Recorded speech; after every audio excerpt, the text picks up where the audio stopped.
Okay, take 2 minutes to count. Darling, when you're here, the sun shines so much brighter and I can finally pull you near. So you can feel my heart beating in time to that sad song we danced to in the living room. The cat, he meowed along. He knows he's getting pats real soon and we don't know much. Welcome to the first ever episode of Creative Listening, the podcast where we test my wife's auditory processing abilities through the decades and 2 songs at a time. I'm your host, Palma Janet, and I'm excited to introduce you to the love of my life and the subject of our shenanigans, Lise. How are you doing tonight, Lise? I'm doing fine. Doing just fine? And dandy. Fine and dandy. All right, Lise, can you tell our audience why we're sharing your talents for mishearing song lyrics with the world? It's a really good question. And all I can say is I never knew that I had such a problem until I met my wife, the host, Palma Janet, because I don't think we could be more opposite in our ability to both hear and understand what is being sung and also remembering the lyrics also, because that's also just not something that I'm really able to do much of. Kind of the musical dud in my family. So, we just have to do the best with what we were given. And you're sure doing a lot with it. I appreciate you. Because this is the first episode, here's a breakdown of what to expect each time. Every episode, I'll pick 2 songs, one from the top 40 this year and one from the top 40 50 years ago. And Lise will have to guess the title, artist, and every lyric of each song. Lise will guess their grade after listening to the song and writing down the lyrics, which will be graded by me based on the percentage of correct words according to the lyrics on Apple Music. If their guessed grade is more than 10 points off of the grade I give them, they fail the song. 2 failed songs, and they have to make me the dessert of my choice this week. If they pass either song, I'll have to make them the dessert of their choice. But before we get started, Lise, what's your fun fact of the week? Just a quick editor's note here. Lise recorded a 9-minute long dream that involved hilarious hijinks occurring at their high school that they were somehow attending as an adult, along with their responsibilities in a dramatic production that their mother was directing that went awry in every way possible due to Lisa's negligence. Although the dream was interesting and worthy of analysis, it was 9 minutes long, so put on your speedy listening ears for a sped-up version of the dream said over The Entertainer by Scott Joplin, which is thankfully in the public domain. Enjoy! So I was dreaming about this.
Eventually, it just fell apart, and I woke up, and that is the story of the dream that I had last night. Okay, wow. That was a long dream. It was a long dream because I could see you over there trying not to get distracted. Okay, well, Lise, my fun fact of the week is that humans have 412 fewer chromosomes than an Atlas blue butterfly. Did you know that? I did not know that. Humans have 23 pairs of chromosomes, or 46 total, and Atlas blue butterflies have 229 pairs of chromosomes, or 458 total. Nice. Yeah. So you're telling me if I gain a bunch of chromosomes, I too could end up with bright blue wings? Lise, it is my absolutely scientifically informed opinion that that's exactly what would happen. Lise, are you ready to hear what the first song you're going to be listening to today is? Did you say I'm ready? Are you ready to hear ready it? to hear what the first song you're going to be listening to today is? I am ready. I don't know if my ego is ready, but we'll see how this goes. Okay. This song debuted in October of 2025 and spent 10 weeks at number 1 as of January 17th of 2026. And I have to say this song has like a lot of words, maybe more than most pop songs. Oh no. But before you take a listen, what dessert do you want me to prepare for you if you pass a song this week? I would like a cheesecake brownie. Ooh, a cheesecake brownie. Like, Okay. I guess a cheesecake brownie sheet. Like, not just one brownie, but the whole pan. No, you didn't have to clarify that, but thank you. I will cook you more than one cheesecake brownie if you pass a song this week. What about more than two? A number of them, an unspecified number of An them. unspecified number. Okay, Yeah. that sounds good. Well, Lise, I've decided that in honor of the disastrous lemon pepper chicken you made me 10 years ago, I would like lemon bars without pepper, please. All right. Thank you. I'm very tempted to sneak pepper in there as an extra ingredient. See if you notice. I might divorce you. And you know I don't say that lightly. I think I've only said it about one other thing. That's correct. Yeah. Okay, Lise, are you ready to hear your first song? Let's do it. Okay, while you're listening, I'm going to let our audience know what you're listening to. Lise is listening to The Fate of Ophelia by Taylor Swift. Okay, Lise, what do you think your first ever song grade was? That was rough. I think I give myself a 5% potentially correct because I have basically no confidence. Okay, interesting. Well, your grade for song 1 this week was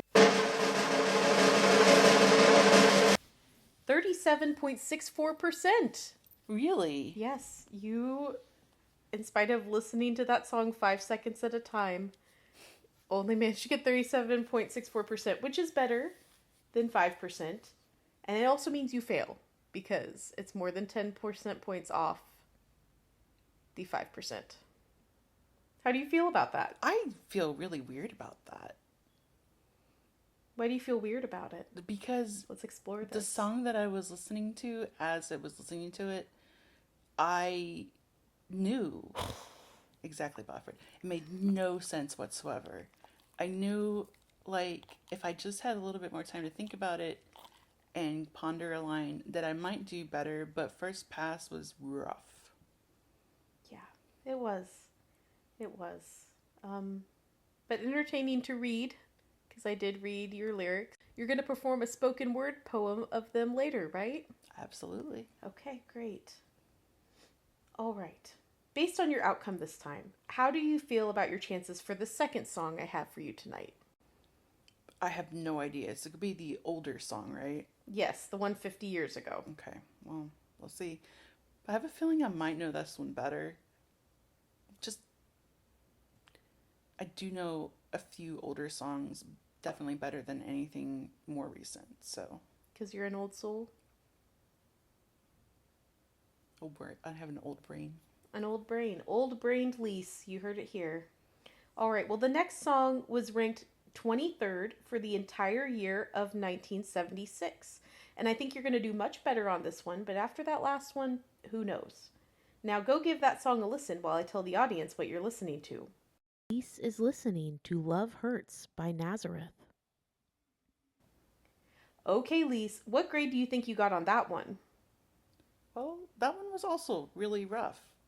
I gave myself a 60%. I'm giving myself a 62% because I do know this song. I knew what the song was, and I knew for sure who was performing the song. But despite that, what was being said in the song? Anybody's guess. Okay. Well, your grade for song 2 this week was 56.41%, which Hey! means you Yes! pass. And it also means I'm making, what was it, cheesecake brownies? How are you feeling about that grade? I am actually super shocked that I got that close. Yeah. But, maybe this bodes well for the future. Perhaps. We'll see. Now you get to perform your spoken word poems of both The Fate of Ophelia and Love Hurts. I'm not really worried about copyright infringement based on your grade. Oh no. So I'm gonna take it away, Lise. Ophelia by Taylor Swift. I heard you calling on your megaphone. You want to see me all alone. You light a watch to see it glow, and if you never call, I might drown in the melancholy. The sea and I could show you, I sky. I want to take, but you're just holding opposed. Now I can see it all. They could knock me out in my grave and say I'm defeating Ophelia. Bet 100, the 6, the scars, you can see where have you been? It all off the fate of Ophelia. The eldest daughter of a nobleman, Ophelia, living in the sea. Love was a cold bag for historians. The venom stole her sanity, and if you never work hard for me, I might have lingered in purgatory, wrapper of maturity. A fight pulling me into a fire. All that did was tell me that I wanted to see you. They might as well take me out of my grave and say my heart was with Ophelia. Bet 100 on the lair, the star just fell in your hand. Come on, it's got to be the steepest fight for Ophelia. Locked inside my memory, and you have the only key. Go out to sea. Cape? No longer drawing out the fantasy. For me, all that does is tell me I'm in your powers. I can see it all. Make them take me out of the grave. Save my heart from Ophelia. On the way, we see the stars in your hand. Hey, where you been? It's about to be the sleepless night you have dreamed of. You kept my heart from the fate of Ophelia. Love Hurts by Nazareth. Love hurts. Love any heart. Love's true enough. Take a long train. Love pain. Like rain that God's made. Love hurts. Love hurts. I'm young enough, but even so, I know I've been Feminine hygiene product. I learned from you. I really loved a lot. I really learned a lot. Love is like a flame that burns you when you're taught. Love hurts. Love hurts. So here's to those years of happiness.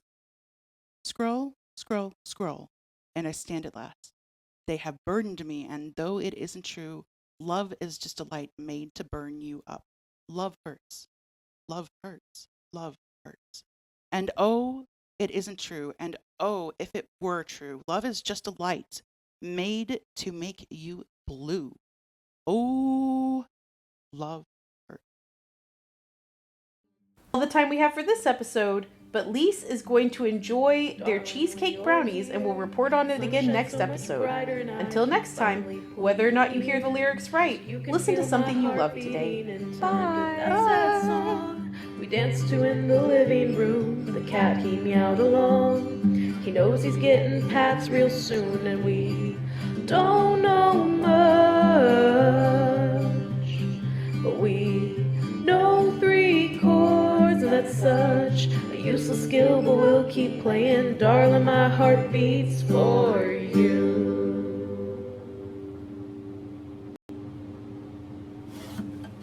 Okay.